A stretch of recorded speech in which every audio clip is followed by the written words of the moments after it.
यशायाह 9 उसकी 1 से 7 आयत में लिखा है, तो भी संकट भरा अंधकार जाता रहेगा। पहले तो उसने जबलून और नप्ताली के देशों का अपमान किया, परंतु अंतिम दिनों में ताल की ओर से यरदन के पार की अन्य जाति के गलील को वो महिमा देगा। जो लोग अंधियारे में चल रहे थे उन्होंने बड़ा उजियाला देखा।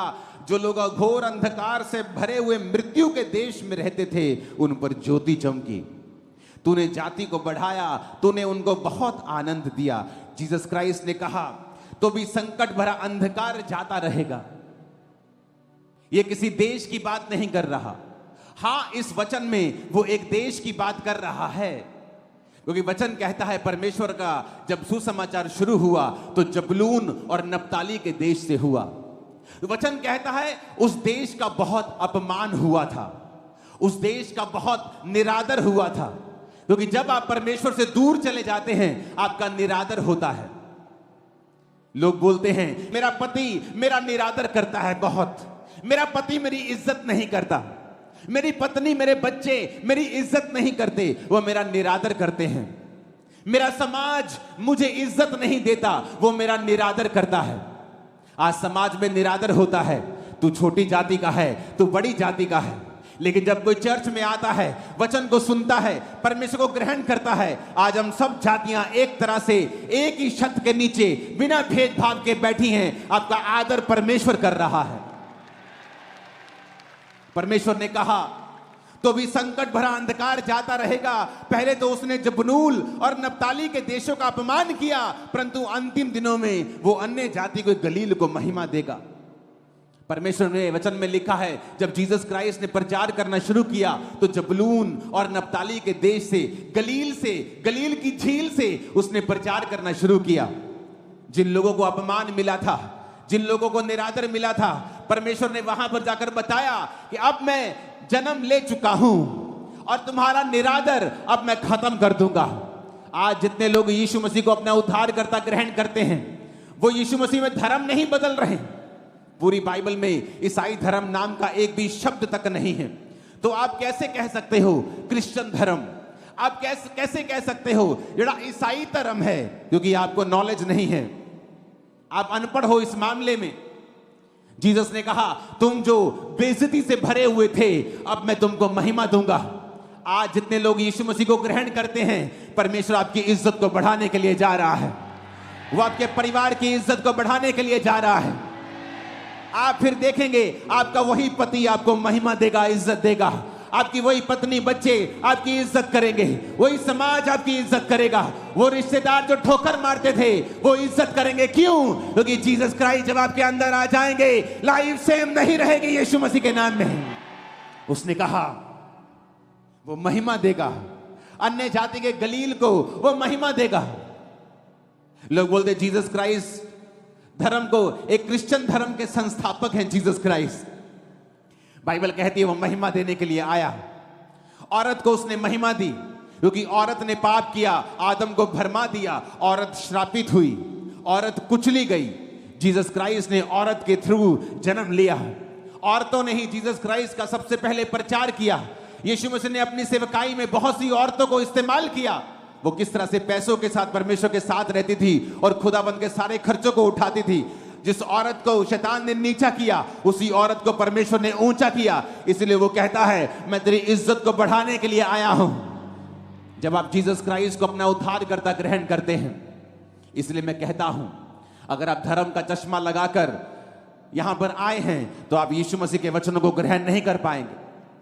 अगर आप अपने पास्ट को साथ लेके आए हैं कि मैं तो उस धर्म का हूं, मैंने ये नाम लिया हुआ है, फिर आप यीशु मसीह के वचन को आप इस ग्रहण नहीं कर पाएंगे। जो फायदा आपका होना चाहिए वो नहीं हो पाएगा, क्योंकि आप इस दुनिया के संसार की चलाए चल रहे हैं। वचन कहता है जो लोग अंधियारे में चल रहे थे उन्होंने बड़ा उजाला देखा। जो घोर अंधकार से भरे हुए मृत्यु के देश में रहते थे उन पर ज्योति चमकी। आज लोग मृत्यु के साए में रहते हैं। हर घर में कैंसर का आत्मा काम कर रहा है, हर घर में बीमारियां हैं। मृत्यु के देश में रहने का मतलब ये नहीं कि सब मर रहे हैं। किसी का बिजनेस मरा, किसी की फैमिली मरी, कोई अंदर से मरा, कोई बाहर से मरा हुआ है। लेकिन यीशु मसीह ने कहा जो लोग घोर अंधकार से भरे हुए मृत्यु के देश में रहते थे उन पर ज्योति चमकी, परमेश्वर ने उनको जीवन दिया। प्रभु यीशु मसीह जब सुसमाचार सुना रहे थे तो वचन कहता है एक नाइन नामक नगर से एक इकलौते विधवा के पुत्र को लोग ला रहे थे, अर्थी के ऊपर ला रहे थे। तो सब लोग रो रहे थे कि एक ही विधवा का बेटा था, खुद विधवा थी, इकलौता पुत्र मर गया और सब रो रहे थे। और वचन कहता जब जीसस क्राइस्ट ने उनको देखा तो जीसस ने देखा मैं आ चुका हूं, अगर मैं तुम्हारे जीवन में हूं तो तुम्हारे जीवन में मृत्यु नहीं रह सकती। बाइबल कहती वो तरस से भर गया और जाकर उस मुर्दा देह को छुआ और उसका बेटा उठ गया। मैं आपको बता रहा हूं आज बहुत से मुर्दे उठ खड़े होने वाले हैं, आपके मुर्दा बिजनेस उठ खड़े होने वाले हैं, मुर्दा परिवार उठ खड़े होने वाले हैं। आज जीसस के जी उठने की सामर्थ आपकी लाइफ में काम करने वाली है। आमीन खड़कने वाला चाहिए चर्च। वचन कहता है तूने जाति को बढ़ाया, तूने उसको बहुत आनंद दिया। वे तेरे सामने कटनी के समय का सा आनंद करते हैं, वे ऐसे मगन हैं जैसे लोग लूट बांटने के समय मगन रहते हैं। पर वचन कहता है तूने उनको बहुत आनंद दिया। कहता वो कटनी का आनंद कर रहे हैं, जैसे कटनी नहीं होती और किसान आनंदित होता है क्योंकि उसको मालूम है जो आड़ती उसे पैसे लिए उसका कर्जा खत्म हो जाएगा। अब मेरे घर में बाथरूम बन जाएगा, मैं पैसों से अब नया घर बना लूंगा, 2 कमरे और डाल लूंगा, 4 खेत और 2 खेत और किराए पे ले लूंगा, 1 खेत अपना ले लूंगा। कहता कटनी पर आनंद होता है। कहता तूने अपने लोगों को कटनी का सा आनंद दिया है। अगर आप लोगों को देखें आनंद मनाते हुए, यहां पर लोग डांस कर रहे हैं मॉर्निंग से, कल रात से वो आशीष में नाच रहे हैं, झूम रहे हैं। क्यों? क्योंकि वचन कहता है उसने तुम्हें कटनी का सा आनंद दे दिया है, तुम ऑलरेडी ले चुके हो। कहता वो ऐसे मगन हैं जैसे लूट बांटने के समय लोग मगन होते हैं। किसी की लॉटरी लग जाए, देखते वो कैसे मगन होता है, वो कैसे आनंद मनाता है। वैसे ही आनंद आज क्रिश्चियन लोग कर रहे हैं, जो आत्मा से भरे हुए हैं। वैसा ही आनंद आज आप लोग कर रहे हैं। ये किसने दिया? परमेश्वर ने दिया। 2004 से मैं क्रिसमस मना रहा हूं, मैं वैसे ही आनंदित रहता हूं 2004 से ही। तब मैं चंगा नहीं हुआ था अभी, लेकिन फिर भी आनंदित था क्योंकि मेरे को मालूम था मैं ऐसे परमेश्वर के पास आ गया हूं जो मुझे चंगा कर सकता है। अगर मेरी बीमारियों से मुझे उसने आजाद कर दिया है, मेरे नशों से मुझे आजाद कर दिया है, उस नशे से कोई मुझे आजाद नहीं कर पाया। सुबह 12 बजे नशा छोड़ता था, नहीं करता था 12 बजे तक, तो फिर घूमता था। मैं आनंदित था 2004 में कि परमेश्वर ने मुझे आजाद किया। 5 में, 6 में, 7 में, आज 24 आ गया, 20 साल हो गए, मैं आनंद में झूम रहा हूं क्योंकि यह आनंद मुझे किसी इंसान ने नहीं, परमेश्वर ने दिया है। किसी इंसान ने दिया होता तो जब वो मुझसे नाराज होता मुझसे छीन लेता। ये तूने मुझे बर्थडे विश नहीं किया, दे मेरा आनंद, तो मेरे कहने में आया नहीं, मेरा आनंद वापस कर दे। लेकिन बाइबल कहती है आनंद तुम्हें परमेश्वर ने दिया है, और यही आनंद वो देने के लिए इस पृथ्वी के ऊपर आया। मैं आपको बता सकता हूं आज लोग फेक लाइफ जीते हैं, खरबों रुपया होने के बावजूद भी वो खुश नहीं है, आनंदित नहीं है। लेकिन आज देखो आप आनंदित हो, मैं आनंदित हूं अपनी जिंदगी से। अब आप आनंदित हैं क्योंकि ये आनंद हमें परमेश्वर ने दिया है। उसने कहा तूने जाति को बढ़ाया, तूने उनको बहुत आनंद दिया है। 4 आयत में लिखा क्योंकि तूने उनकी गर्दन पर के भारी जुए, उनके पहंगे के बांस और उन पर अंधेर करने वालों की लाठी और उन सबों को ऐसा तोड़ दिया है जैसे मिधानियों के दिन में किया था। क्योंकि युद्ध में लड़ने वाले सिपाहियों के जूते और लहू में लथड़े हुए कपड़े सब आग का कोर हो जाएंगे। 6 आयत में लिखा क्योंकि हमारे लिए एक बालक उत्पन्न हुआ। खींच के हालेलुया बोलो जरा। हमें एक पुत्र दिया गया है, हालेलुया। प्रभुता उसके कांधे पर होगी, उसका नाम अद्भुत युक्ति करने वाला, पराक्रमी परमेश्वर, अनंत काल का पिता और शांति का राजकुमार रखा जाएगा। उसकी प्रभुता सर्वदा बढ़ती रहेगी, उसकी शांति का राज का अंत ना होगा। इसलिए वह उसको दाऊद की राजगद्दी पर इस समय से लेकर सर्वदा के लिए न्याय और धर्म के द्वारा स्थिर किए और संभाले रहेगा। सेनाओं के यहोवा की धुन के द्वारा ये हो जाएगा। ऊंची आवाज से बोलो हालेलुया।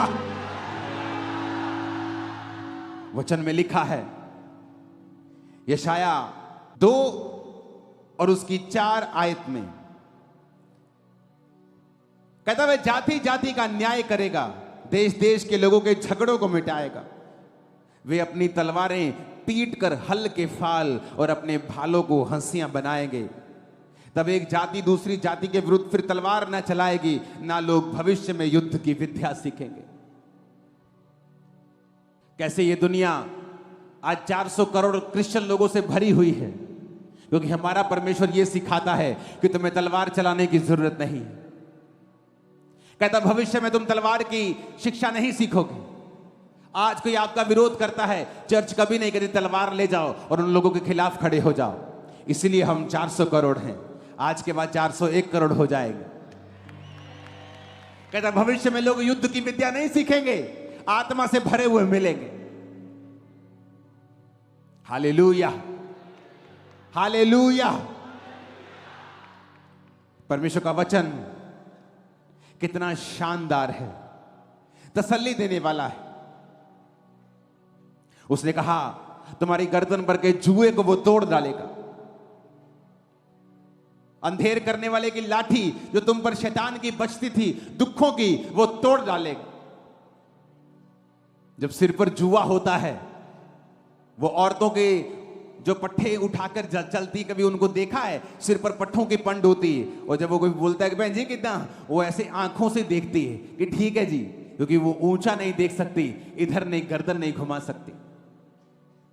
जीसस ने कहा वह तुम्हारे जुए को तोड़ डालेगा। उसका वचन कहता है जो जुआ तुम्हारे सिर के ऊपर है, जो शैतान ने बीमारी का डाला, गरीबी का डाला, श्रापों का डाला, उसने कहा वो जुआ तुम्हारी गर्दन पर से वो तोड़ देगा। वो लाठी अंधेर करने वालों की जो तुम्हें मारती है, शैतान की लाठी, कि जैसे मैं कुछ अच्छा करने वाला होता हूं मेरे घर में बीमारी आ जाती। जैसे हम अपना घर बनाने लगते हैं, कोई एक्सीडेंट हो जाता है, हम कर नहीं पाते, ये लाठी है शैतान की। और परमेश्वर ने कहा हमें एक बालक दिया गया है, जो कोई उस बालक को ग्रहण करेगा कि वो हमारे लिए आया, परमेश्वर उस अंधेर करने वालों की लाठी को तुम्हारे जीवन से तोड़ देगा। वो जुआ जो तुम्हारे सिर के ऊपर है, जो तुम्हें ऊंचा नहीं देखने देता, परमेश्वर कहता मैं उसे तोड़ डालूंगा। आज वो सारे जुए टूट जाएंगे, आज वो सारी लाठियां टूट जाएंगी। यीशु मसीह के नाम में आमीन। ऊंचा चाहिए। Hallelujah, hallelujah. ये वचन जो मैं आपको सुना रहा हूं, ये जीसस क्राइस्ट के जन्म से 700 साल पहले का सुना रहा हूं। अभी तक यीशु मसीह जन्मे भी नहीं थे, और ये 700 साल पहले सब बातें यशाया नबी के द्वारा लिख दी गई थी कि ऐसा ऐसा होगा, एक कुमारी गर्भवती होगी। यशाया 11 उसकी 1 से 10 आयत में लिखा है, यीशे के ठूंठ में से एक डाली फूट निकलेगी, उसके जड़ में से शाखा निकलकर फलवंत होगी। यहोवा का आत्मा बुद्धि समझ का आत्मा, युक्ति पराक्रम का आत्मा, ज्ञान और यहोवा के भय का आत्मा उस पर ठहरा रहेगा। किसकी बात वो कर रहा है? बोलो जीसस क्राइस्ट की बात हो रही है। यशाया 7 उसकी 14 आयत में लिखा है, इस कारण प्रभु आप ही तुमको एक चिन्ह देगा, सुनो एक कुमारी गर्भवती होगी और पुत्र जनेगी और उसका नाम इमैनुअल रखेगी। जो लोग सवाल उठाते थे कि इमैनुअल ये कैसे हो सकता है, जीसस क्राइस्ट ये कुंवारी के पेट से, कोई कुंवारी कैसे गर्भवती हो सकती? बाइबल कहती है ये यीशु मसीह के जन्म के 700 साल पहले लिखा गया था कि यहोवा तुमको एक चिन्ह देगा कि जो दुनिया का उद्धार करता आएगा धरती के ऊपर, वो संपूर्ण मनुष्य होगा, लेकिन आदमी के बीज से पैदा नहीं होगा। वो संपूर्ण मनुष्य भी होगा और संपूर्ण परमेश्वर भी होगा, लेकिन वो सिर्फ स्त्री के बीज से, स्त्री के वंश से पैदा होगा। इसीलिए परमेश्वर ने आदम और हवा को कहा था, हवा को बोला था कि सांप तेरी एड़ी को डसेगा। उसका वंश जब पैदा होगा वो उसकी एड़ी को, सिर्फ औरत के वंश के बारे में परमेश्वर ने बात की। जीसस के अंदर जो ब्लड था वो परमेश्वर का था, इंसान के बीज से वो पैदा नहीं हुए थे। और ये 700 साल पहले लिखा गया था कि देखो परमेश्वर तुमको एक निशानी देगा, एक कुंवारी गर्भवती होगी और पुत्र जनेगी। ऊंची आवाज में बोलो हालेलुया। और उसका नाम इमैनुअल रखेगी। एक कुंवारी गर्भवती होगी, उसका नाम इमैनुअल रखेगी। बुद्धि का आत्मा, समझ का आत्मा, पराक्रम का आत्मा, ज्ञान का आत्मा उसके ऊपर होगा।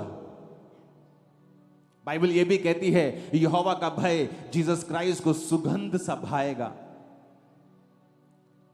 वो यीशु मसीह परमेश्वर के भय में चलेगा, अपने लोगों के लिए जान देगा, मारा जाएगा, गाड़ा जाएगा और तीसरे दिन मुर्दों में से जी उठेगा। और बाइबल कहती है दुनिया की हर जाति, इस दुनिया की धरती की हर जाति, हर धर्म के लोग उसको फॉलो करें। एक बड़ी भीड़ उसको फॉलो करेगी। यीशु मसीह तुम्हारे लिए आए, मेरे लिए आए। दुखी रहने का कोई भी कारण अब नहीं है। और सारे दुख आपकी लाइफ से आज यीशु मसीह की इस हजूरी में मैं श्रापित करता और निकालता हूं यीशु मसीह के नाम में। आमीन। ऊंचा ये आशीष हमारी है। Hallelujah, hallelujah. परमेश्वर ने कहा भविष्य में वो तलवार फिर नहीं सीखेंगे। आज लोग जब बोलते हैं ओए तुम इस समय क्रिसमस मना रहे हो, तुम्हें नहीं पता इस समय नहीं मनाना, हमारे धर्म में ये चल रहा है। वो तो ये बात हो गई कि किसी व्यक्ति के घर में कोई मर जाए और वो अपने पड़ोसी को जाके बोले कि तू शादी में क्यों डांस कर रहा है, मेरे घर में कोई मर गया, तू रो नहीं सकता। वो बोले भाई मेरे घर में शादी है, मैं कैसे रो सकता हूं। और कोई ऐसा कहे कि शादी वाली बारात किसी घर से करके सामने से निकल रही हो और उस घर में कोई मरा हुआ, वो आके बोले ए हमारे साथ डांस कर। बोलेगा भाई मैं तेरे साथ डांस नहीं कर सकता, मेरे घर में मौत हुई है। तो क्या भला है, रोने वाला अपना काम करे, वो रोता रहे, हंसने वाला हंसता रहे। उसके रोने का समय और है, इसका समय और है, तो दोनों अपना अपना काम करो। तो जीसस ने कहा भविष्य में तलवार की विद्या तुम नहीं सीखोगे। नहीं तो हम भी तलवार चलाते कि तू कैसे कह सकता है कि हम परमेश्वर के जन्मदिन को ना मनाएं जो हजारों सालों से दुनिया मनाती आ रही है। सबसे पुराना यहूदी धर्म है, तुम कैसे रोक सकते हो हमें। लेकिन जीसस ने कहा लोग तलवारों को पीट पीट कर उन्हें और यंत्र बना लेंगे क्योंकि उन्हें तलवारों की जरूरत नहीं पड़ेगी। आपके घर में शादी है, आपके घर में कोई मर जाए तो आप शादी वाले बंदे को रोक नहीं सकते कि हमारे घर में कोई मर गया तुझे रोना पड़ेगा। वो बोलेगा भाई तेरे घर में मरा तू रो, मेरे घर में मेरी बेटी की शादी तो मैं तो डांस करूंगा। हाँ मुझे तेरे मरने का दुख है लेकिन मैं अभी अपने घर में बिजी हूं। अगर वो सभ्य आदमी होगा सामने वाला तो बोलेगा ठीक है सही बात है, तुम अपना करो मैं अपना करता हूं। लेकिन अगर मूर्ख होगा वो बोलेगा नहीं। लेकिन जीसस ने क्या कहा, भविष्य में लोग युद्ध की विद्या नहीं सीखेंगे, वो आप लोगों को कह रहा है।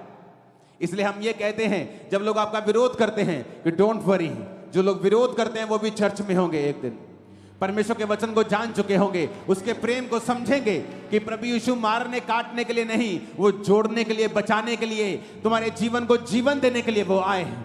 आमीन, आमीन। यशायाह 11 उसकी 6 आयत को पढ़ेंगे।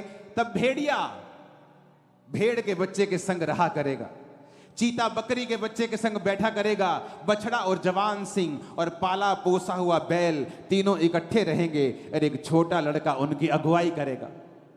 सारे काम इम्पॉसिबल हैं। भेड़िया भेड़ के बच्चे के संग कैसा कैसे बैठ सकता है। लेकिन बाइबल यह कहती है कि जो शाऊल था, पौलुस बन गया बाद में, वो एक भेड़िया था। कलीसिया को भेड़ की तरह, भेड़ के बच्चों की तरह वो काट रहा था, मार रहा था। लेकिन जीसस ने कहा अंत के दिनों में भेड़िया भेड़ के बच्चे के संग बैठा करेगा। जब परमेश्वर ने पौलुस के ऊपर जो शाऊल था अपना आप जाहिर किया, तो वही भेड़िया फिर भेड़ के बच्चों के संग बैठता और उनको प्रचार करता था। वही लोग जो आज आपका विरोध कर रहे हैं, आप ही के संग इसी चर्च में, दुनिया की हर चर्च में बैठे होंगे, आप ही के संग आराधना करते होंगे, परमेश्वर के नाम की महिमा कर रहे होंगे। Hallelujah, hallelujah. ये जीसस क्राइस्ट का सुसमाचार है।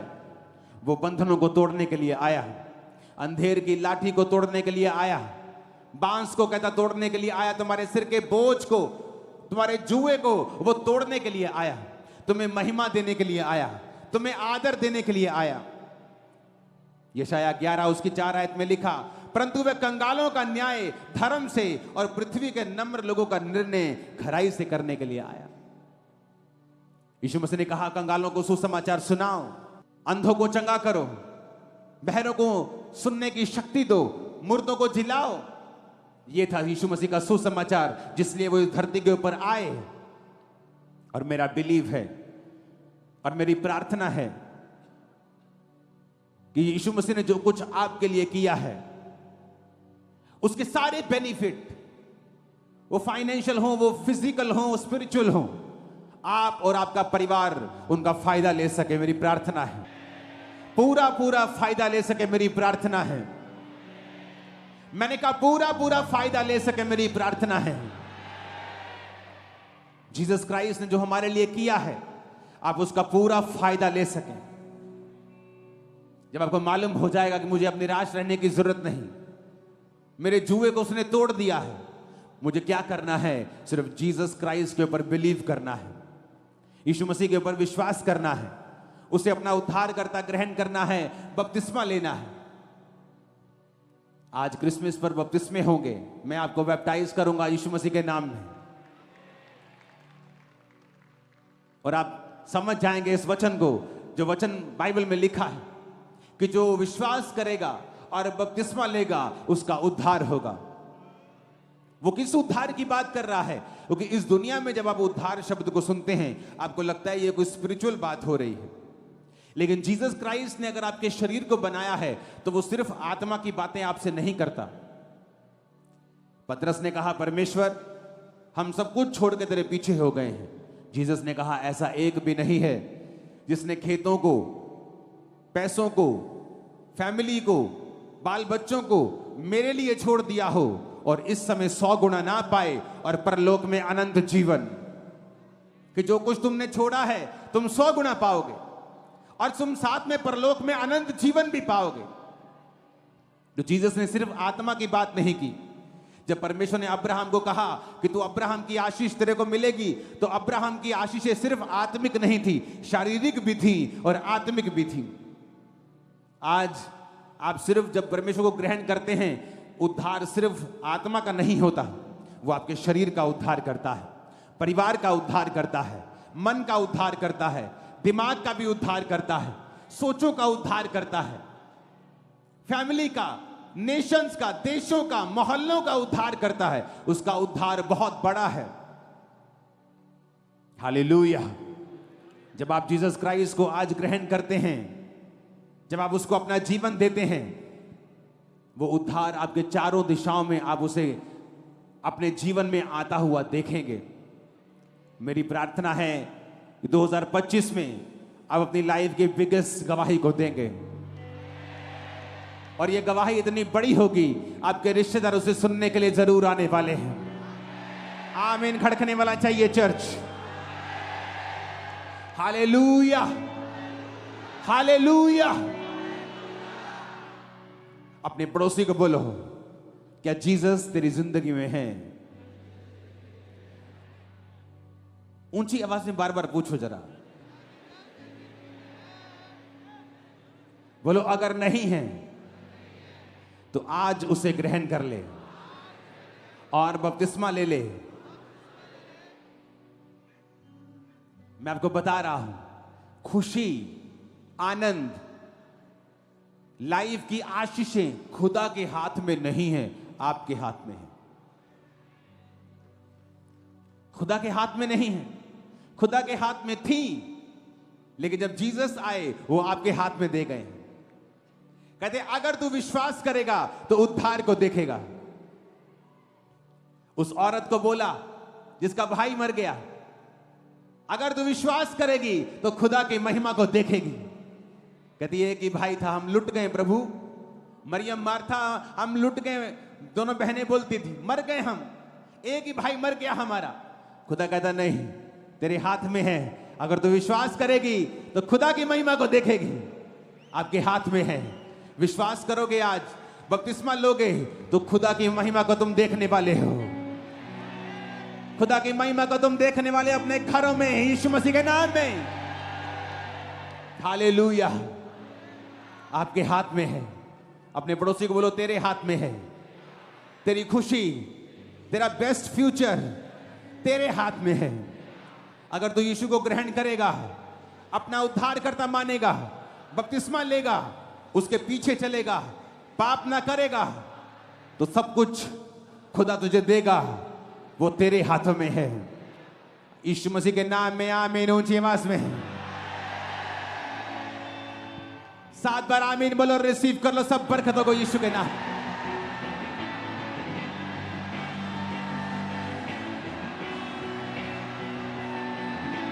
Hallelujah, hallelujah.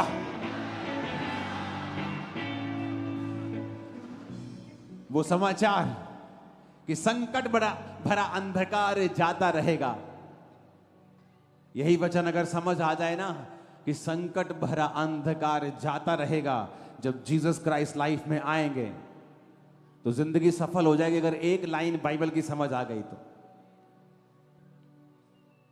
संकट भरा अंधकार जाता रहेगा। संकट क्योंकि फैमिली डेथ हो रही, संकट क्योंकि कर्जा बढ़ गया है, संकट क्योंकि कैंसर बढ़ रहा है, फैल रहा है। यीशु ने कहा संकट भरा अंधकार जाता रहेगा, वो जाता रहेगा। जिन देशों ने अपमान सहा, उन देशों को परमेश्वर महिमा देगा। महिमा पाने के लिए तैयार हो? मैंने कहा इज्जत लेने के लिए तैयार हो? संकट भरे अंधकार से आजाद होने के लिए तैयार हो?